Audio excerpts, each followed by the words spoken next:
마태복음 5장 17절 보겠습니다. 내가 율법이나 선지서들을 폐기하러 온 줄로 생각하지 말라. 폐기하러 온 것이 아니라 이루려고 왔노라. 진실로 내가 너에게 말하노니 하늘과 땅이 없어지기 전에는 율법의 1.1획도 모든 것이 이루어질 때까지 결코 없어지지 아니하리라 그랬습니다. 자, 율법이나 선지자들을 폐기하러 오지 않았습니다.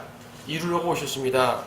히브리서에 보게 되면은 먼저 있던 율법은 연약함으로 폐해졌다라고 말씀하죠. 자, 구약의 율법이 다 폐해진 것이 아니라 예수님이 십자가에서 완성하신 부분이 폐해진 것이야. 쉽게 말하면 구약에는 동물로 제사를 드렸잖아요. 완성되지 않은 속죄를 드렸잖아요. 하지만 예수님의 십자가로 말미암아 속죄가 완성되었고요. 그래서 구약의 모든 제사법, 또 씻는 규례, 먹는 규례, 정결례 이런 모든 것들이 그리스도의 십자가로서 딱 끝나버린 것이죠. 이루신 것입니다. 이루신 것. 근데요, 율법에 보게 되면은 하나님께 경배를 드리는 예식법, 종교법과 이제 이제 종교 의식과 연관된 법이 있고요. 또 도덕법이라는 것이 있습니다. 사회적인 법. 살인하지 말라, 간음하지 말라, 도둑질하지 말라 이런 것들은 종교법이 아니잖아요. 도덕법이라고 하죠.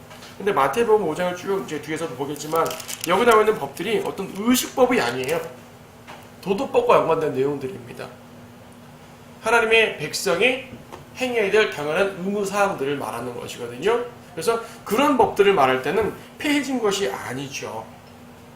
폐해진 것이 아니죠. 그래서 율법은 주님께서는 폐한 것이 아니라 이루려고 오셨다고 말했는데 18절 보니까 하늘과 땅이 없어지기 전에는 율법의 1.1획도 없어지지 않는다라고 말씀하십니다. 자, 율법의 1.1획도 없어지지 않는다는 말 때문에 여기서부터 우리는 성경 보존에 관련된 구절로 설명을 합니다.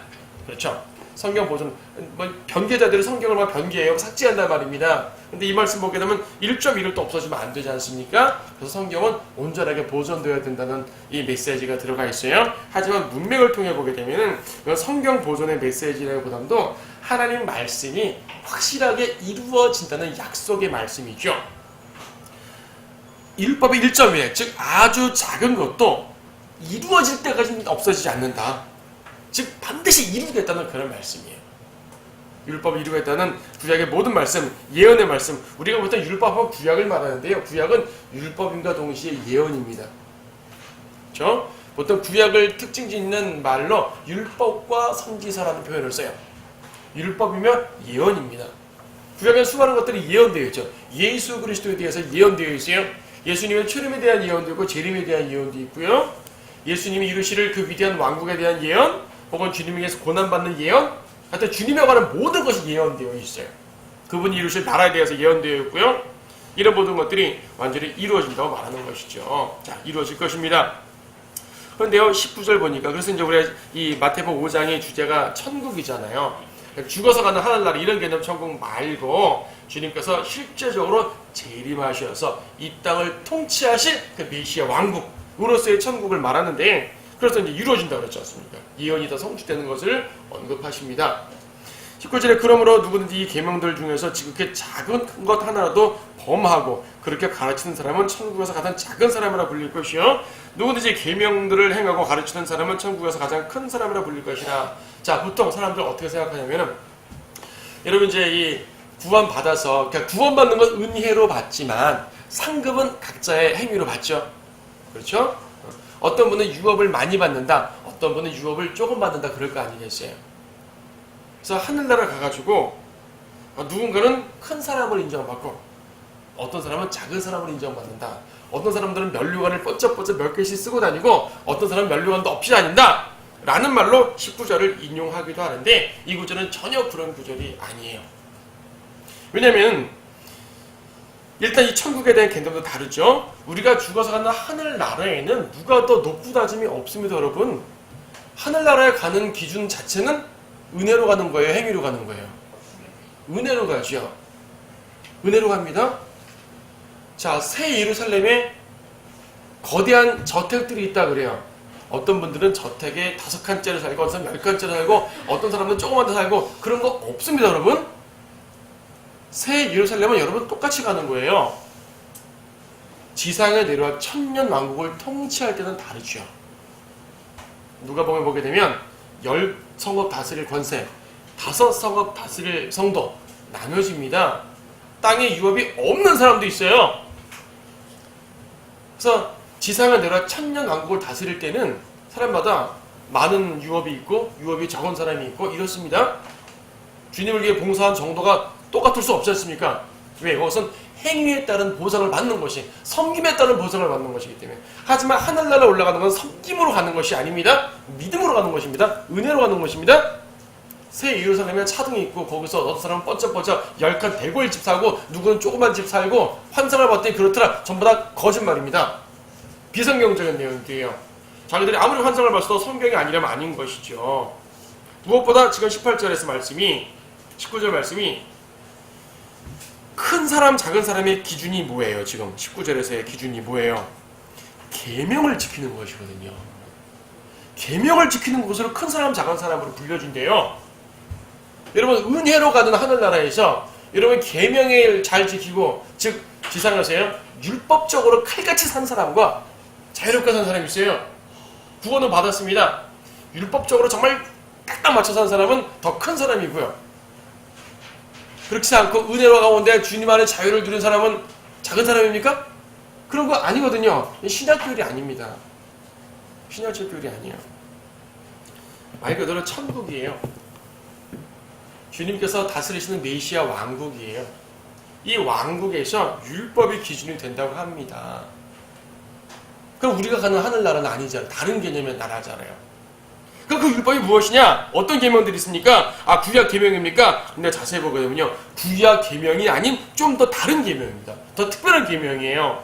봅시다. 20절에 내가 너희에게 말하노니 너희의 의가 서기관들과 바리새인들의 의보다 뛰어나지 못하면 결코 천국에 들어가지 못한다고 말합니다. 서기관들과 바리새인들의 의. 자, 예수님 시대에 서기관과 바리새인들은요, 비록 행실은 제대로 안 했어요. 율법, 위선자들. 예수님이 위선자로 시작했거든요. 자, 위선자가 왜 위선자입니까? 말은 번지르르 하고 작은 행동하지 않아서 위선자예요. 자기들은 말로는요, 율법을 딱 고정시켜가지고 이렇게 해, 저렇게 해야 됩니다. 막 행동들에 대해서 규정을 했습니다. 자기들은 안 한다는 말이죠. 주님께서는 위선자라고 혼내셨어요. 하지만 뭐라고 그러시냐면은 저들의 행동은 떨어진 말되 말은 지키라고 그랬습니다. 다시 말해서 당시에 예수님 시대에 서기관이나 바리새인들이 말하는 그들의 말의 설교의 기준은 상당히 높은 의의 설교예요. 물론 예수님의 의가 아니라 육신적인 의이고 어떤 행위의 의이기 때문에 우리가 신약 성도들이 본받을 만한 건 아니지만 당시의 기준에서는 가장 높은 차원을 제시했단 말입니다. 근데 그들보다 뛰어나지 않으면 안 된답니다. 도대체 얼마나 엄격해야 될까요? 얼마나 엄격해야 될까요? 그래서 21절부터는 그 내용들을 구체적으로 말합니다. 서기관들과 바리새인들은 율법에 의거한 의를 말했는데, 물론 거기다 장로들의 전통을 플러스 시켰지만 율법에 근거한 의였어요. 예수님 그보다도 높아야 된다고 말씀하십니다. 물론 영적으로 말하면요, 당연히 신약의 의가 구약의 의보다 높죠. 사실상 여러분들은 영적 개념으로 말해서 이들보다 뛰어난 의를 갖고 있는 것이에요. 예수님의 의를 받았지 않아요. 십자가의 의를 받았지 않아요. 여러분이 받은 의가 서기관들과 바리새인들보다 낫다고 생각하셔요? 아니죠. 훨씬 뛰어나죠. 구약의 모세, 다윗 훌륭하신 분들입니다. 모세, 다윗이 받은 의보다 훌륭한 높은 의를 받으신 거잖아요. 그분들은 구약 성도고 아무리 훌륭했어도, 그렇죠? 자, 우리가 이 구절을 영적 개념으로, 신약적 개념으로 적용하게 되면 십자가의 의로 설명을 하면 됩니다. 하지만 문맥은 십자가의 의를 말하는 것 같지는 않아요. 왜냐하면 이어지는 문맥을 보셔야죠. 자, 21절부터 보게 되면 구체적인 법 조항이 나옵니다. 그러니까 20절에서 서기관들과 바리새인들이 의보다 뛰어나라고. 예, 우리는 서기관들과 바리새인들이 의보다 뛰어났습니다. 감사합니다. 자, 감사합니다 한 것까지는 좋은데 여기서 말해 예수님이 말씀하시는 의라는 것은 그 개념이 아니란 말이에요. 아직 십자가를 제시하지 않았어요. 아직은. 21절. 너는 옛사람들이 말했던 바 너는 살인하지 말지니라. 살인한 자는 누구나 심판의 위험에 처해질 것이라 고 한 것을 들었으나 율법에 살인하지 말라고 이거잖아요. 율법에 따르면 살인하지 말라요. 21절. 너희는 옛사람이 말했던 바, 즉 율법에 말했던 바 그 말입니다. 살인하지 말라. 근데 22절. 내가 너희에게 말하니 까닭없이 자기 형제에게 노하는 자는 누구나 심판의 위험에 처하게 될 것이요 자기 형제가 라카라고 하는 자는, 라카라는 말은 바보 그 말입니다. 바보야 하는 사람은 그 말이거든요. 지금 하는 사람은 누구나 공회의 위험에 처하게 될 것이요 공회는 심판관들의 자리입니다.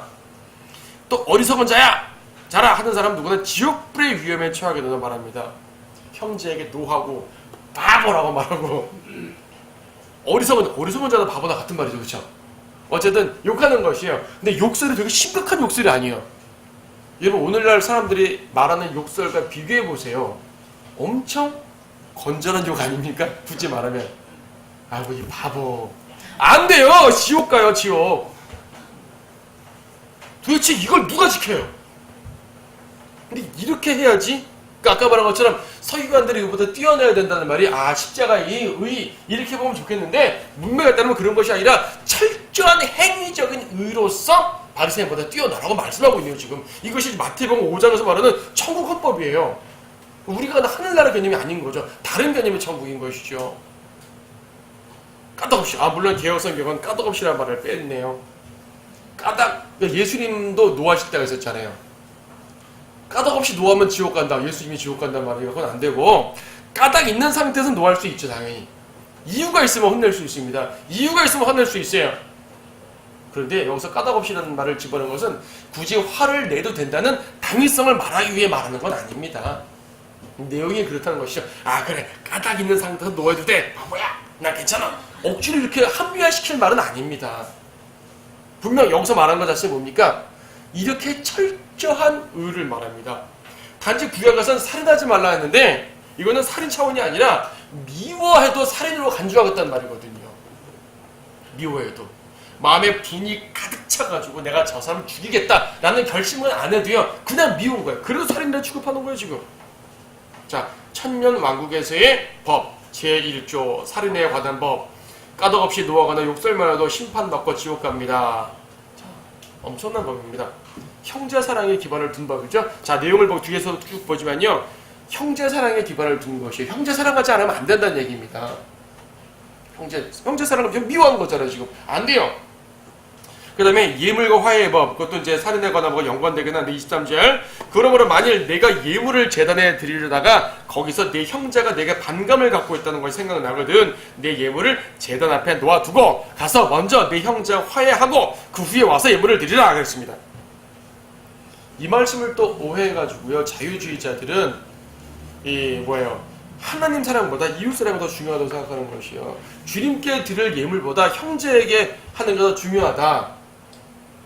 그래서요, 하나님보다 이웃 사랑을 강조하는, 그렇게 말하는 사람도 있는데요, 그런 말은 아닙니다. 뒤에서 쭉 보시면 여기서 하나님 사랑에 대한 직접 메시지는 거의 없어요. 이웃 사랑의 기반을 둔 상태의 메시지예요. 아예 주제가 그럽니다. 그래서 말한 것이 하나님 것보다 이웃께 더 중요하다, 이런 말은 당연히 아니죠. 자, 아무리 하나님께 예물을 드려도 형제를 미워하는 상태에서 예물을 드리면 정상적 예물이 아니에요. 이거는 굳이 구약, 환란, 이 천년국 교회를 떠나서 이건 일반적인 원론이죠. 여러분 이 형제와 갈등이 엄청 심한데 그냥 단순하게 그래, 나는 11조 드리고 나 헌금 드리고 교회에다가만 잘하면 하나님께서 기뻐하실 것 같습니까? 그건 아니잖아요. 아무리 종교적인 일을 많이 해도 그의 마음 상태가 하나님 앞에 온전치 않으면 하나님께서 받지 않으시는 겁니다. 그런 일반론으로 봐도 돼요. 일반적론으로 그리스도인들이 받을 교훈이 되죠. 자, 하지만 문맥적으로, 교리적으로는 좀 특별한 개념을 보게 됩니다. 화해해야 됩니다. 25절도요. 너는 너의 대적과 함께 길에 있는 동안 그와 속히 화해하라. 그래야 그 대적이 어느 때나 너를 재판관에게 넘겨주지 않고 재판관도 너를 간수에게 넘겨주지 않아서 내가 감옥에 들어가지 않도록 하라. 진실은 내가 네게 말하니 내가 마지막 한 고들한테까지 다 갚기 전에는 결코 거기서 나오지 못하리라. 자, 이웃간의 관계에서 문제가 생기면 그것으로 감옥에 갈 수도 있다 이거죠. 일반적으로 그럴 수 있어요. 우리 삶 속에서도 당연히 그런 것들을 주의해야 됩니다. 그래서요, 이것은 왕국 헌법 속에서는 교리지만 우리한테는 교리라기보다도 교훈입니다. 여러분들은 바보라고 했다고 지옥 가지 않아요. 이 말씀을 우리에게 적용하게 되면 여러분들은 어떻게 살겠습니까? 못 살죠. 이런 바보 소리 한 번도 안 하고 사신 분 계십니까? 저도 바보 소리 많이 했어요. 그럼 저 지옥 가야 되는 거지 아니겠습니까? 그런 말 아니잖아요. 아, 이것은 꼭 그런 말이 아니라 그만큼 형제를 위하라는 그러한 메시지일 뿐이야 라고 두루뭉술 말하는 사람들이 꽤 많습니다. 그런데요, 이 말씀이 우리에게는 교훈이기 때문에 두루뭉술 말한다 치더라도 누군가에게는 문자적 적용입니다. 누군가에게는. 그 누군가가 여러분이 아니라도 다행일 뿐이에요. 아멘. 여러분에게 이거 말씀이 교회 시대에 문자적 적용된다면 우리는 어떻게 삽니까? 큰일 나죠. 하지만 여러분, 아 다행이야, 우리의 적용 아니야, 이거 왕국 헌법이니 우리랑 관계 없어 하면서 함부로 나는 여기에 해당한데 나가 바보 이러면 안 된다는 얘기죠. 자신이 형제를 미워하고 함부로 대하는 것을 합리화시키면 절대로 안 된다는 얘기입니다. 여러분들은 심판을 받지 않을 뿐이지 이렇게 주님이 요구하시는 것을 행하는 것이 옳아요. 화내지 말고, 가능하면 화내지 말고, 특별한 까다 없으면은, 그렇죠? 온유하고 형제 사랑하고, 주님께 종교적으로 행하기 전에 내가 먼저 주변을 살피고, 이건 그리스도인들에게 요구하시는 겁니다. 자, 27절에서 또 다른 법 나오죠? 이번엔 간음에 관한 법입니다. 성범죄와 관련된 거죠? 너는 옛사람들이 말했던 바 너는 간음하지 말지니라고 한 것을 들었으나 율법에 간음하지 말라고 그랬잖아요. 간음은 부부의 정상적 관계를 벗어난 그 성적 관계를 간음이라고 그러잖아요. 안 되는 거예요. 근데 28절 내가 너에게 말하니 음욕을 품고 여자를 바라보는 자는 누구나 그의 마음으로 그녀와 더불어 이미 간음하였느니라 마음속으로 하면 안 된다는 얘기죠. 이것을 지금 지킬 수 있는 사람이 얼마나 되겠어요, 이 세상에. 왜 웃는지 모르시겠네요. 자, 특히 이제 사춘기 청소년들은 그럴 수도 있잖아요. 사춘기만 그러니까 요즘에 수많은 어른들도 그렇습니다. 자, 마음속으로 그렇습니다. 이거는요, 죄의 심각성을 말하는 구절이에요, 일단. 그러니까 하나님 앞에 있는 죄예요. 그러니까 천윤왕국인이 교회 시대를 떠나가지고 주님께서는 싫어하는 행동인 것이죠. 직접 행위로 간음이 아니라 마음으로만 간음해도 주님은 그걸 싫어하는 것이에요. 죄예요. 그래서 남들한테 들키지 않고 혼자만 생각하셔도 자기는 자백하고 회개해야 되는 거예요. 이거는 죄라는 것은 분명합니다. 어느 시대나 죄입니다. 그러나 이 죄에 대해서 여기 있는 문자적 심판을 받는 것은 교회 시대가 아니라는 사실이죠. 왜? 교회 시대에 주어진 문자적 법은 아니니까. 문자적 법이 아니라고 함부로 하면 또 안 된다는 얘기입니다. 주님이 싫어하시는 죄는 맞으니까요. 그렇지 않아요? 자, 하나님이 보시는 죄의 기준이 얼마나 엄격한지 보셔요. 29절 또 만일 너의 오른쪽 눈이 너를 실족케 하거든 뽑아 던져버리라. 엄격한 형벌입니다. 사실 이거 별도의 법으로 받았지만 간음과 연관시켜서 설명해도 돼요. 오른쪽 눈이 싹 갔다는 얘기예요. 뽑아버리라는 얘기예요. 그렇죠? 내 지체 가운데 하나가 없어지는 것이 내 온몸이 지옥에 던져지는 것보다 나으니라. 하나 뽑아버리고 차라리 천국 들어가라는 얘기입니다. 그것 때문에 전체 지옥 가지 말라는 얘기죠. 자, 또 만일 내 오른손이 너를 실족케 하거든 잘라 던져버리라. 내 지체 가운데 하나가 없어지는 것보다 내 온몸이 지옥에 던져지는 것보다 나으리라. 자, 어떤 죄인지 모르지만은 오른손이 범죄했어요. 사실 오른손이 범죄하면 내 의지와 관계없이 손만 범죄하는 경우는 없잖아요. 사실 손이 범죄한다는 얘기는 내가 범죄한다는 말이거든요. 내 뇌가 지시하지 않고 움직이는 손은 없으니까. 그렇잖아요. 내 의지와 연관된 말입니다. 하지만 주님께서 이처럼 철저하게 하신다는 얘기입니다. 자, 이러한 율례가 적용돼가지고 이슬람 어떤 나라들은 그런 데잖아요. 도둑질 할 때 어느 손이었어? 자르잖아요. 그래서 왼손은 도둑질이요. 잘라요 또. 발로 치러치래요. 잘라요. 그런 사람도 있다고 들었어요. 네, 교회 시대 법이 아닙니다. 여러분이 실질적인 도둑질을 오른손으로 했다고 오른손을 자르진 않잖아요. 거기에 따른 형벌을 받는 거죠, 단지.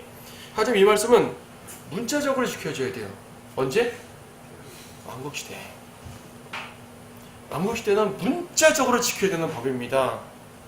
그럼 주님, 제가 이런 죄를 졌음에도 불구하고 손을 자르지 못하네요. 이러한 나약한 저를 또 용서서 이렇게 자신을 책망할 필요 없는 거죠. 이건 교회 시대의 법이 아니니까 이렇게 생각하시면 돼요.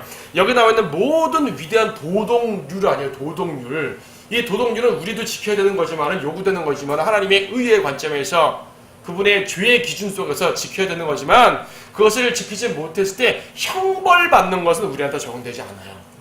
왜? 왕국 헌법이니까, 왕국의 법이니까. 그러나 아무리 왕국의 법이라 하더라도 이 가운데 하나님의 의도가 나타나 있잖아요. 하나님의 마음이 들어있고 그분이 죄라고 여기고 그분이 싫어하고 그분이 원하는 건 들어있잖아요. 그럼 당연히 그렇게 행해야죠. 나한테 법에 저촉되지 않는다고, 심판이 임하지 않는다고 함부로 하면 안 된다는 얘기죠. 우리에게도 주어지는 법이요. 이렇게 하면 안 되는 것이죠. 그래서 그렇게 말하면은 야, 그러면 천연왕국 때는 전부 다 애꾸 손 자른 사람만 다니겠네. 이 정도 죄 안 진 사람이 어디 있어요? 라고 하겠죠. 여러분 계시록 20장 말씀 보시죠.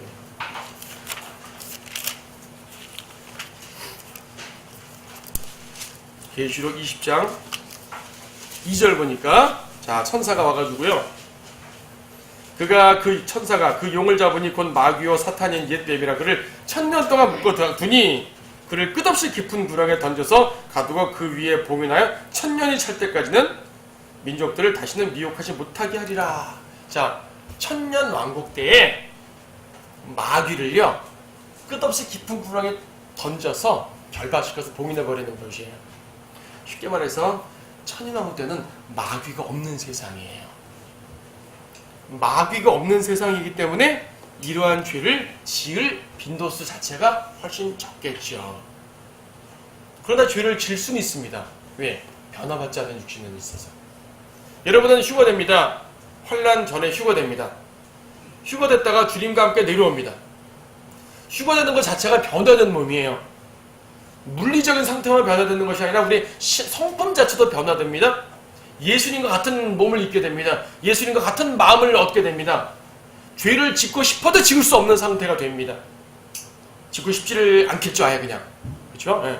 그런 마음이 되어버려요. 우리는 해당되지 않아요, 왕국 때. 죄 안 짓습니다.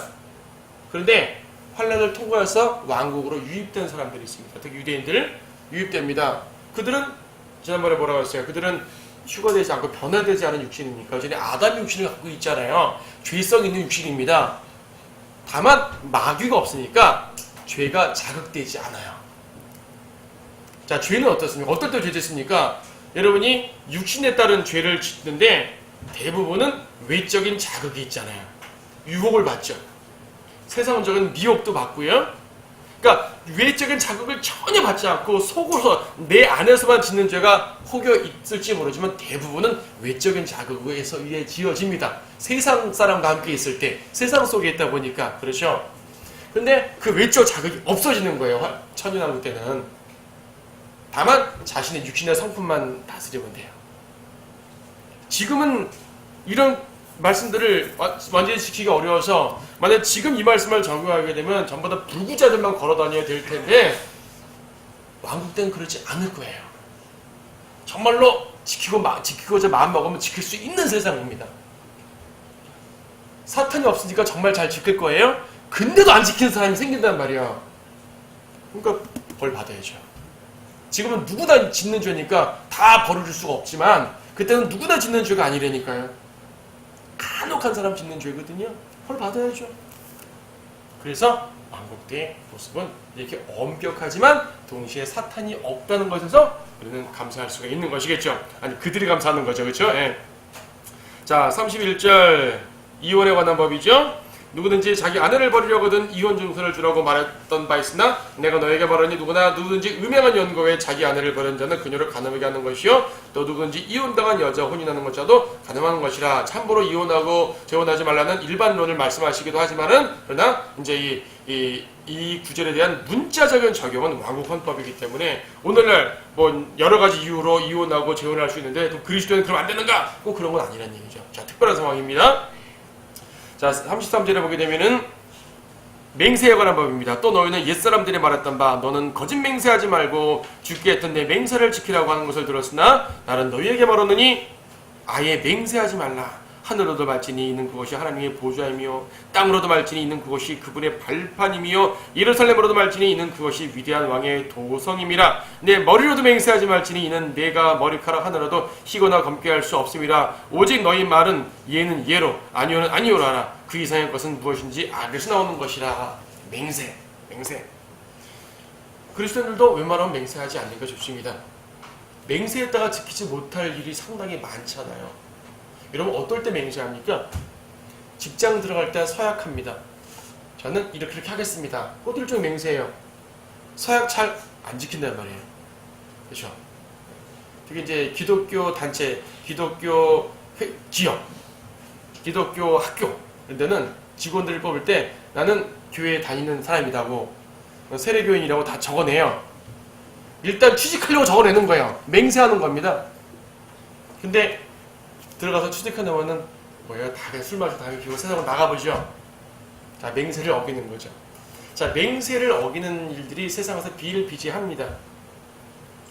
그냥 얘는 얘, 아니면 아니를 하라. 그래서요, 맹세가 남발하는 사회입니다. 지금요. 여러분들이 특별한 맹세 안 할지 모르지만 우리는 사회에서 다양한 관계가 서약하고 맹세하고 합니다. 맹세 어기면 큰일 납니다. 하늘로도 맹세하지 말라. 하나님 보자. 즉 맹세라는 것은 어떤 권위를 두고 맹세하는 거예요. 사실 오늘날 맹세가 효용성이 없어진 이유는 뭐냐면 둘 권위가 없기 때문에 그런 겁니다. 내가 서약했어요. 무엇을 두고 서약한 거예요? 누구를 걸고? 그냥 서약했잖아요. 아무 이유가 없는 거죠. 하나님의 이름을 두고 맹세한다. 되게 두려울 겁니다. 근데 하지 말라 그랬어요. 감히 하나님의 이름을 두고 어떻게 맹세하는 거죠? 하늘은 하나님의 보좌고 땅은 그분의 발판이기 때문에 맹세하지 말라. 아, 그럼 내 머리로 맹세하지. 내 머리를 두고 네 머리가 뭔데 맹세를 해? 이거죠. 권위를 둘 만한 곳에도 권위를 두지 말고요. 권위를 둘 가치가 없는 것은 정말 가치가 없으니까 맹세하지 말라는 얘기입니다. 자, 맹세하지 말라 이거죠. 그래서 옛날에 사실 그 마태복음 말씀을 문자적으로 지키려던 그러한 성도들은 맹세 안 하려고 정말 노력했어요. 그래서 어떤 사람들은 공직자가 되어 있는 걸 거부했어요. 공직 세계에 들어가게 되면 서약을 하잖아요. 이것도 맹세라고. 그래서 옛날 침례교도들은요 공직을 거부했습니다. 맹세 안 하려고. 자, 좀 이렇게 그 교리적으로는 좀 이렇게 실수한 부분이겠죠. 자, 하나님이 우리에게 말씀하시는 그 성품을 분명히 아셔야 됩니다. 하지만 누군가에게는 문자적인 법이에요. 특히 여기서 35절에서 예루살렘으로도 말지니 이는 그곳이 위대한 왕의 도성임이라고 그랬습니다. 예수님 시대에 예루살렘이 위대한 왕의 도성이었을까요? 예수님 시대에 예루살렘이 아니에요. 헤로드 왕이 위대한 왕입니까? 예수님이 평할 만큼 위대한 왕이세요? 물론 세상 사람들은 위대하다고 할지 모르지만 예수님이 위대하다고 평할 왕 아닙니다. 예수님 당시에는 또 빌라도가 그 자리에 있었거든요. 빌라도가 위대한 왕입니까? 얼마나 위대한 왕이길래 예루살렘으로 맹세하지 말라고 그럽니까? 아니죠. 그 이후에 지금까지 현재까지 예루살렘이 위대한 왕의 도성인 적이 없었어요. 다윗 솔로몬 때 빼놓고는. 그러면 여기서 예수님이 위대한 왕의 도성이라고 말씀하시는 것은 위대한 왕이 그 자리에 임할 때죠. 언제예요? 천년왕국 때. 천년왕국 때는 주님이 재림하셔서 실제적으로 예루살렘의 보좌에 앉으시는 문자적인 왕이 되십니다. 그럼 예루살렘은 위대한 왕의 도성이에요. 지금까지 역사 이래 한 번도 누려보지 못했던 위대한 왕의 도성이에요. 그래서 지금 예루살렘으로 맹세하지 말라. 위대한 왕의 도성 아닌데 맹세하면 어때요? 그렇죠? 말하자면 그렇지 않습니까? 그런데 예루살렘을 두고 맹세하지 말라 이유가 위대한 왕의 도성이기 때문에 천년왕국 때 주님 재림해서 주님의 왕으로 다스리는 그 순간을 말하는 겁니다. 그래서 마태복음 5장 말씀이 재림과 연관된 교리예요. 주님의 왕으로 다스리시는 천년왕국 때의 교리인 거예요. 그래서 그때의 법인 것이에요. 영적으로는 우리의 교훈이 되지만 교리적으로는 그렇다는 얘기입니다. 38절부터 용서의 법이죠. 너희는 눈은 눈으로 이는 이로라고 말한 것을 들었으나 나는 너에게 말하니 악에 저항하지 말라. 누구니 네 오른뺨을 때리거든 다른 쪽도 돌려대라. 또 만일 누가 너를 법에 고소하여 너의 우옷을 빼앗으려 하거든 외투까지도 갖게 하라. 또 누구든지 너에게 억지로 1미리오를 가져가거든 이 미리오를 동행해 주라. 너에게 구하는 자에게 주면 너에게 빌리고자 하는 자로부터 돌아서지 말라 그랬습니다. 자, 용서와 일종의 자선의 법이기도 합니다. 오른밥을 떼었어요. 다른 쪽 밥 돌려 되십시오. 쉽습니까? 어렵죠. 자, 이 말씀이 교리적으로 언제라고요? 왕국 때. 왕국 때는 왼쪽 밥 돼야 됩니다. 안 되면 큰일 납니다. 안 그러면은 왜 넌 용서하지 않았어? 용서하지 않았다는 이유만으로 형벌을 받나요? 오늘 나는 용서하지 않았다는 이유만으로 형벌 받지 않죠. 여러분 오른밤을 뗄 때 왜 때려고 대항했다고 해가지고 그걸로 여러분들이 크게 책망하시지 않는다는 말이에요. 심판하지 않는다는 말입니다. 이 말씀이 우리의 법이 아니니까. 그러나 하나님의 성품은 뭐예요? 지금 여기서 드러나는 주님의 의도는 뭐예요? 용서하라잖아요. 비록 용서하지 않는다 하더라도 내가 너를 천년왕국 때처럼 형벌을 주지 않을 거야. 하지만 왜 용서 안 했니? 난 널 위해 용서했는데. 이거거든요. 왜 왼밤 못 떼? 오른밤만 와도 왼밤 못 떼? 그렇게 자존심이 세? 나는 너희를 위해서 자존심 다 버렸어. 라고 주님이 말씀하시는 거거든요. 예수님이 십자가에 내려오신 것은, 지상에 내려오신 것은 내려오신 것 자체부터 자존심 버린 거 아니에요? 쉽게 말하면은 하나님께서 인간 더러운 육신을 입고 오셨어요. 여러분 작업장 가가지고 더러운 옷 입고 싶으십니까? 깨끗이 샤워했는데 저 더러운 옷 입기 싫죠? 근데 예수님께서는 그 거룩하신 하나님이 육신의 더러운 육신을, 인간의 육신을 입으신 것이에요. 그 주섬주섬. 그렇게 사셨고요. 침뱉음 당했고요. 뺨에 맞았고요. 그렇죠? 십자가를 지셨어요. 그러면서 하시는 말씀이 용서하라. 오른밤 맞으면 왼밤 돌려대라. 이것을 안 한다고 형벌을 주진 않겠지만 이게 내 뜻이야. 라고 말씀하시는 것이에요. 그럼 여러분 어떻게 되겠어요? 용서하셔야죠. 용서하지 못했다고 크게 벌 주진 않겠지만 용서하시는 것이 맞다는 얘기입니다. 이렇게 하는 게 그리스도인들이 추구하는 위대한 도덕률이에요. 물론 우리는 도덕을 지킨다는 건 아니죠. 성령 충만하면 되죠. 근데 성령 충만은 너무 뭉뚱그린 말이잖아요. 성령 충만에 대한 구체적인 실천사항을 하나씩 말해보게 되면 이런 것들이란 말입니다. 이웃사랑, 당연히 이웃사랑이라는 그냥 거대한 프레임에서 말할 수 있지만 그 이웃사랑을 구체적으로 하나씩 실천사항을 말해보게 되면 이런 내용들인 거예요. 말로 이웃사랑하면서 이웃이 나에게 좀 잘못하면은 같이 화를 내고 같이 대항하는 것은 이웃사랑이 아닌 거죠. 이웃사랑은요, 내가 손해보는 걸 감수한 사랑을 이웃사랑이라고 말합니다. 주님이 우리에게 요구하시는 사랑은 그런 거란 얘기죠. 억지로 우리에게 외투를 빼앗으면 속옷까지도 주고요. 웃옷을 빼앗으면 외투까지도 주고요. 억지로 1미리오 가져가게 되면, 그러니까 이제 이 거리 다니죠? 이만큼 가자 그러면은 더 동행을 주라는 얘기입니다. 또 구하는 자에게 이유를 묻지 말고 주라 그랬어요. 돌아서지 말라 그랬어요. 자, 비록 율법적인 내용이고 왕국적인 내용이지만은 우리에게 주시는 교훈은 얼마나 위대한 도덕을 말씀하시는지 알겠죠. 희생을 감수한 무조건적 자선입니다. 형제사랑에 기반한 최고의 도덕입니다. 여러분들이 이렇게만 살 수 있다면요, 최고의 크리스천 인격자가 되는 거예요. 그렇죠? 이렇게만 살 수 있으면 세상 사람들에게 몰라요. 바보 같다는 소리는 들을지 모르지만은 존경받는 것입니다. 오늘날 교회들이 이런 모습을 100%는 못 지켜도 정말로 90% 80%만 지킨다면 교회는 세상에게 존경을 받아요. 복음 때문에 미움은 받을지언정 그 행위로는 존경을 받는 거죠. 그렇잖아요.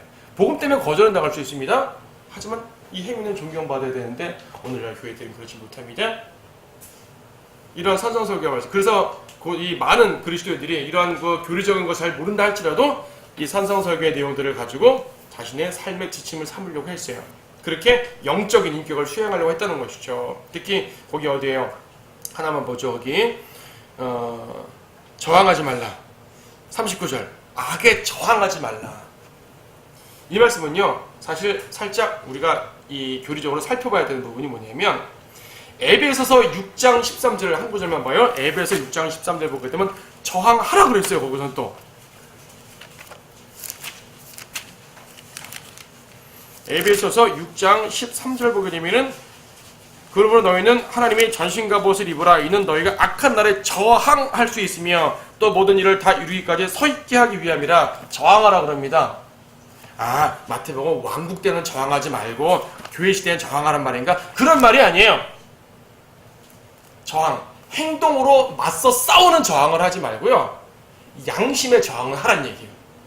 저건 옳지 않아. 아무리 나에게 강요해도 내 마음을 꺾지 못해. 저항하는 거죠. 세상에 나에게 무언가를 유혹하고 강요하고 할 때 떳떳하게 딱 서는 것이 저항하는 것이죠. 하지만 악에 맞서서 너 나 한 대 때려서 나도 한 대 때릴래, 이런 저항 하지 말라는 것이에요. 물리적 저항은 하지 말고 용서하고 참아주고 바보소리 들어도 참아주되 양심적으로 옳고 그름에 대해서는 하나님 말씀에 의해서 딱 저항하는 것, 이것이 그리스도인의 모습입니다. 자, 산성설교를 보고 있지만 교리적으로 왕국에 대한 모습 보고 있지만 오늘 우리에게 주어지는 주님의 요구사항이 좀 특별하죠. 이 사항을 모두 행할 수만 있다면 여러분들은 온전한 영적 인격의 소유자가 되는 것입니다. 우리는 그런 모습을 보여주시면 좋겠습니다. 자, 오늘 여기까지 하시겠습니다.